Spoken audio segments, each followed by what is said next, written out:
Well, that wraps up a great adventure with Mama Helen. I'm just at Dublin Airport here and have dropped her off. And I just wanted to take a minute to say, if you've got a golden ager in your life, someone special that, you are truly blessed to have, rather than just saying, oh, I'm so blessed that we still have them, and you're looking at our adventures going, gosh, I wish I could do that. Get out there and do it. Mom's 95 years old, and yeah, we don't move as fast as we did, but we've decorated her rollator. It brings smiles and laughter to everybody when they see her rolling by in her big flower buggy, and it's an absolute joy for people to be of service to her. They love it. They go out of their way to help her. And so traveling, with someone that age, when you put a little effort into it, it's actually really easy. And so, they've just rolled her right past everybody up to the front desk and rolled her down to the airplane. When we were in Italy, they put her in this moving box that went right up to the airplane and rolled her right on. Like, it's really, really easy. I know the idea of it can be daunting sometimes for people, but one of the things when you're traveling with someone who's older is to make them know that they're not a burden. Let them know that it is absolutely a pleasure and a joy. I've gotten a lot of messages over the last 6 weeks. Oh my gosh, you're so lucky. You're so blessed to still have your mother. Oh, I know I'm blessed. I know that.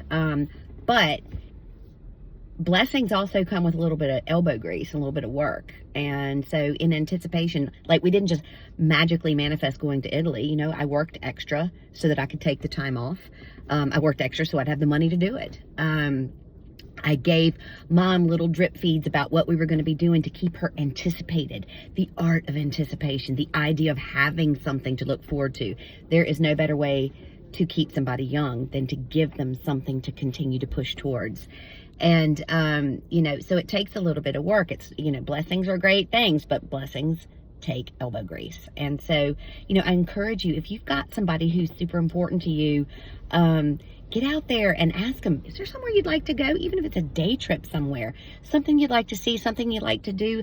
I'd really just love to sit down and chat, hear some of your stories. Let's talk. And, I've got videos of stories that are just precious. They'll never be told again, because Mom's 95, and in some of the cases, she's the only one left who knows these particular stories. And we've had an extraordinary time. We have laughed. We have eaten, Lord have mercy. And, while I'm so sad to see her go, my waistline is not. And the lady eats chocolate every day, and that is no lie. That's not, I'm not even making that up. It's every day. And if that's what it takes to get to 95, sign me up. I'm in.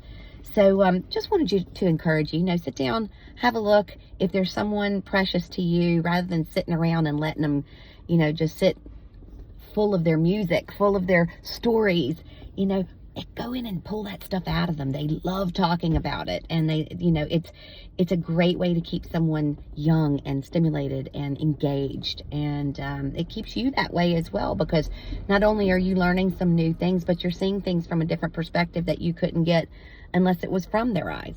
I learned a lot about my family this trip that I did not know. And I thought I knew so much about it. And so it's just been really eye-opening and really fun. And we've had some really deep talks, and, some of my weird, quirky behavior, some of the stuff that, would be things that I'd still like to work on in myself. I actually got to see where some of that came from, and we got to talk through some of that. And it's amazing. There's no better way to find out about yourself than by asking the person who got you here. So yeah, I'm so sad to see her go, but I'm delighted for the next adventure, and we've already been planning. So, look out. We've got in the next 6 months, 3 trips coming up. And so I better get back and get to work and make it happen. So I can promise you, if you go and you take the time out to spend some time with a loved one and to engage, whether it's in a day travel or a trip away or whatever, you won't regret it. It's just been a blessing.